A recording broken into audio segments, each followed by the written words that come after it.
taux de suicide de nos adelphes qui ne sont pas soutenus par leurs proches crèvent les plafonds. La précarité est énorme et l'accès aux soins les plus basiques est compliqué.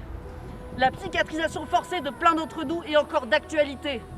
Les thérapies de conversion ne sont toujours pas interdites en France. Jusqu'à janvier 2017, année de l'application de la loi de simplification administrative, pour pouvoir changer de genre à l'état civil, il fallait prouver sa stérilité médicalement. Au niveau de la PMA, les droits des personnes trans sont encore mis de côté, provoquant de fait une stérilisation sociale. Pourtant, ces familles existent déjà. Nous nous demandons souvent qui sera la prochaine personne. Qui sera parmi nous, sera insulté, harcelé, jeté dehors, assassiné. Qui décidera d'en finir? Qui sera encore mégenré dans les médias, dans une ultime transphobie? Souvent, la seule communauté que nous avons est sur les réseaux. Internet nous a grandis et rassemblés. Mais parfois cela ne suffit pas quand le quotidien nous rattrape. Quand dans ta détresse, le Crous te menace de te mettre dehors et que tu n'as nulle part où aller. Que les médecins et les psychiatres t'ont maltraité et mégenré. Parfois, en finir paraît être la seule solution, tellement tout devient insupportable. Nous luttons chaque jour pour nos droits et pour les générations suivantes, pour que plus jamais cela puisse se reproduire. Nous pleurons, Douna. À 19 ans, tu avais la vie, toute la vie devant toi. Nous sommes trans, nous sommes fiers et nous sommes en colère. État transphobe, gros assassin!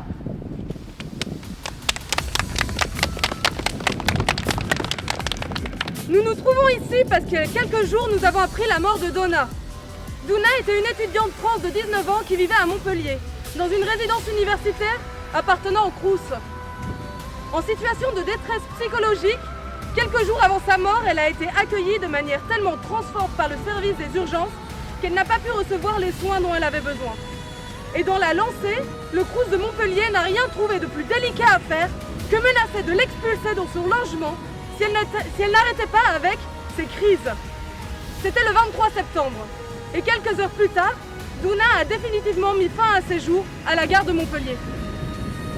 Nous avons choisi cet endroit de rassemblement à la fac pour pointer du doigt les lourdes responsabilités de l'instruction du Crous dans la mort de Douna.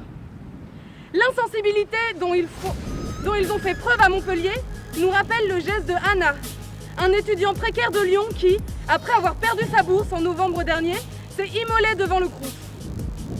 Il a laissé comme message « Vive le socialisme, vive l'autogestion, vive la sécu ». Dans certaines villes, jusqu'à la fin des années 2000, le Crous dénonçait les étudiantes sans papier, logés dans ces résidences et autorisait la police à rentrer pour les enlever et les déporter.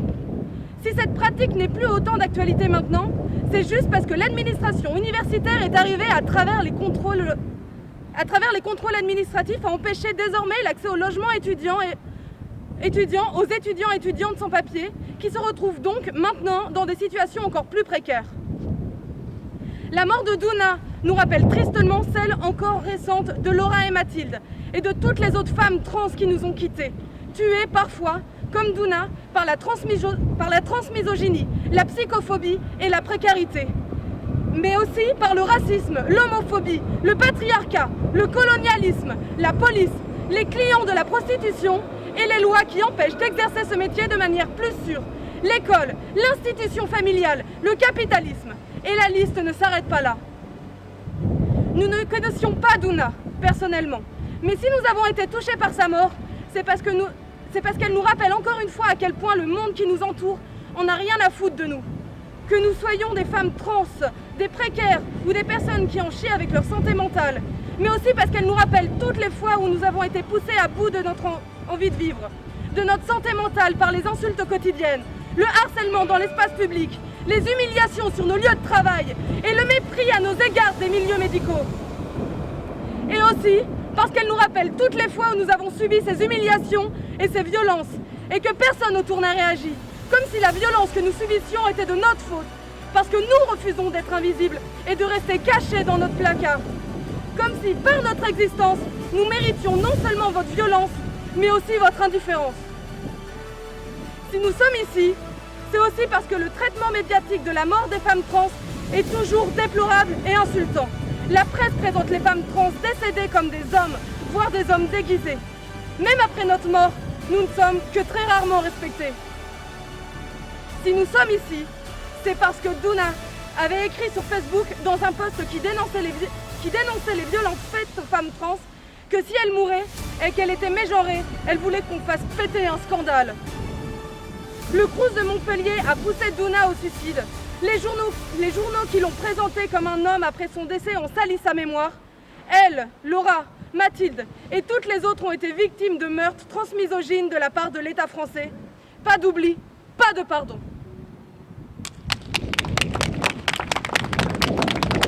Transphobe, t'es foutu, les trans sont dans la rue. Transphobe, t'es foutu, les trans sont dans la rue. Transphobe, t'es foutu, les trans sont dans la rue. Et la rue, elle est à qui? Elle est à nous. Et la